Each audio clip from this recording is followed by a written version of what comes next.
What's up, ZERT Nation? Mr. X here. Today I'm going to talk about how fast is fast enough. I always get this question during classes, online, so on and so on. But it's funny, anytime I get students here in Las Vegas or out and about, we always talk about what condition my firearm is in whenever I carry. And my condition is loaded, holstered, loaded, magazine in the chamber. If I carry a Glock, it's of course not unsafe. If I'm carrying my 1911, it is unsafe. I get a lot of students that talk about they carry, with the magazine inserted, no round in the chamber. Completely understand that. And I understand that just because there's always that, hey, I have children around, I have toddlers, I have young kids. I don't want them to get a hold of my gun and pull the trigger. Well, number one, you have to be cognizant of your firearm at all times. Doesn't matter if you open carry, doesn't matter if you conceal carry. If my daughter is here and she's visiting, pretty good chance that I have my pistol on the nightstand, on my dresser, with the magazine inserted, no round in the chamber. But I know if I hear a sound in the middle of the night and I have to pick that firearm up, the very first thing that I'm doing is chambering around. Now, does that mean I carry like that? Absolutely not. The class that I did this weekend got in the discussion of one of the students in the class, when they carry a magazine in the other pocket, pistol in their holster, and anytime they think that they're in danger, they will grab that magazine, insert it, jack around into the chamber, and now they're ready to fight. Now, how long do you think that's going to take them to do that? 3, 4, 5, 6, 7, 8 seconds? Who knows? I think it all depends on the amount of time that they train, they dry fire, so on and so on. That's a battle drill that they may do and they get really proficient at that, but how fast is fast enough? I'm trying to set myself up for success here. And it's a rule of thumb in this industry. I think it's based on the 21-foot rule. It takes about a second and a half for an individual to cover 21 feet. So the industry standard is to be able to draw that firearm, present that firearm onto a target, and pull that trigger with the round engaging that target and in the vicinity of center mass inside that kill zone, and do it within a second and a half. Is a second and a half fast enough?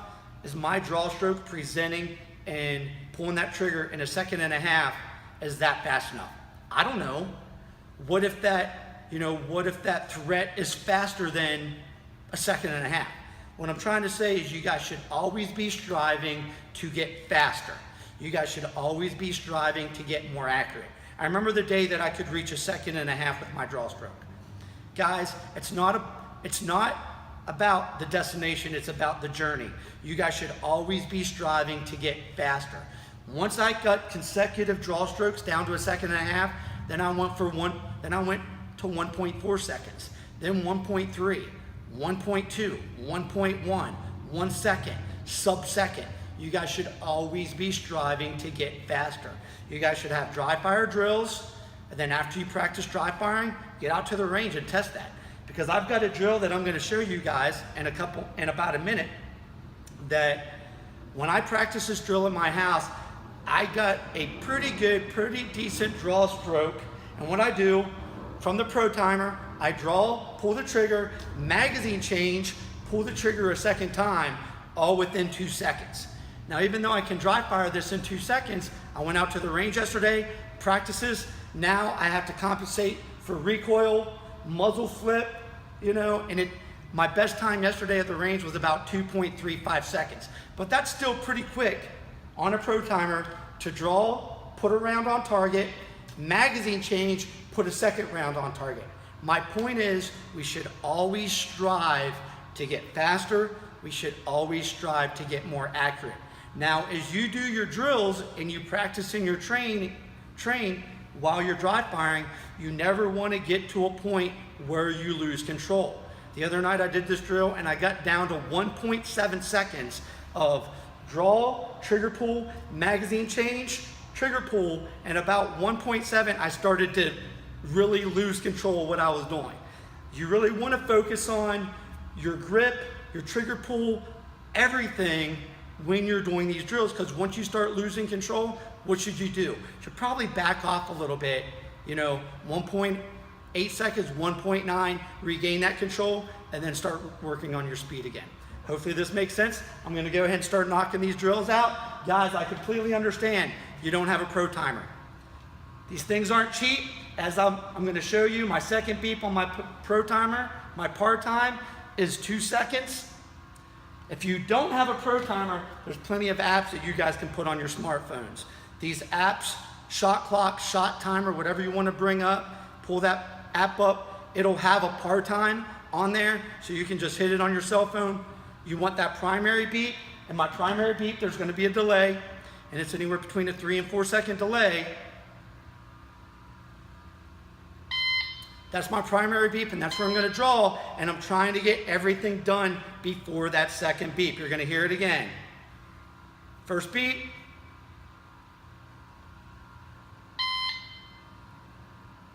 Second beep. Trying to do all that within those 2 beeps.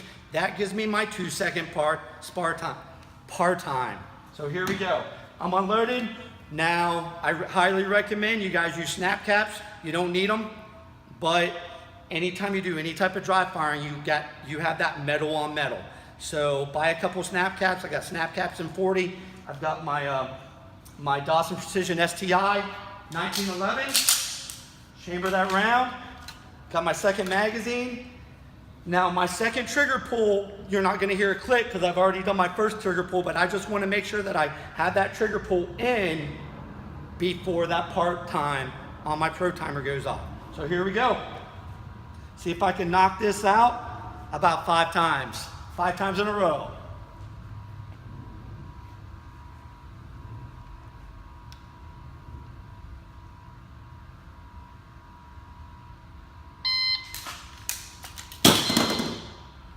Pretty much right on the second beat. Grip was a little hazy on that second shot. A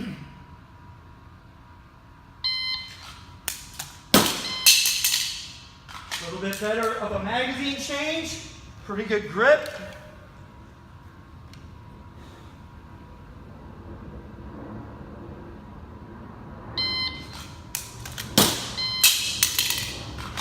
A little bit faster than 2 seconds on that one. Starting to feel a little bit more comfortable.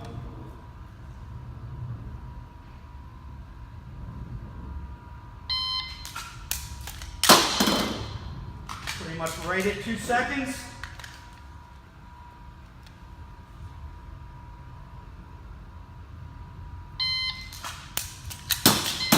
Ooh, and that one was a little bit slower. Messed up my draw. Grabbing it, had to, adjust my my hand on my handgun, and then as I came out, I fumbled around the reload a little bit. Hey, it happens. That's why we train. Almost 5 in a row. I got a little bit cocky there at the end, but it's one of the drills that I do at night whenever I'm dry firing. Guys, these are compound exercises.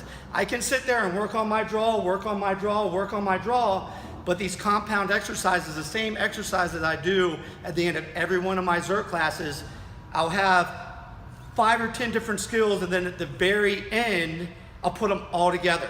So those students have to think. Compound exercises, once something becomes muscle memory, then you work on the next step, work on the next step, and then you put them all together. Okay? Work on it on your own. I don't expect you guys to be able to do this. Some of you guys, Mr. Blue, pretty sure you're at like 1.7 seconds every time. All right? That's just standard.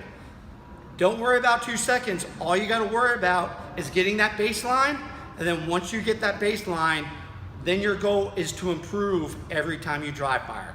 If you got any questions at all, leave them in the comments below. Mr. X out.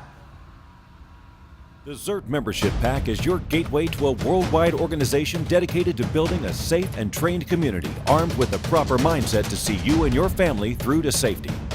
The first-year membership pack includes ZERT 702 black t-shirt, 5-inch ZERT 702 patch in PVC, your call sign and squadron assignment, ZERT membership certificate, official membership card with your call sign, 10 ZERT recruitment cards, access to discounts from ZERT approved vendors, 15% off most ZERT merchandise year-round, In addition to the membership pack, once you join, you receive the following privileges: access to the ZERT forum and exclusive online videos. ZERT, not just an organization, it's a lifestyle. ZERTNation.com.